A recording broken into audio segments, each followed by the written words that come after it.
प्रभो मंगलमय महाप्रभु हे बाबा धवलेश्वराय नमो नमः।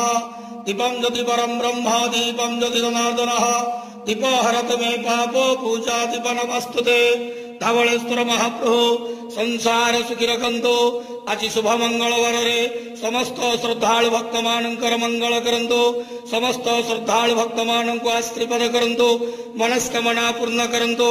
कर्म क्षेत्र उन्नति करंतु। ग्रहरिष्ट खंडन करंतु। जगतर मंगल करंतु। विश्वर कल्याण करंतु। आपणकर नाम प्रकाश करंतु। सेवकर डाक श्रवण करंतु। समस्त गुआवसा भक्त मानकर मनस्कामना पूर्ण करंतु। महाप्रभु धवलेश्वराय नमो नमः। संसार सुखी रखंतु आनंद जवार हरि बोलो। आज शुभ मंगलवार रे समस्त श्रद्धालु भक्त मानकर मंगल करंतु आनंद जवार हरि बोलो। महाप्रभु धवलेश्वराय नमो नमः। बाबा धवलेश्वराय नमो नमः।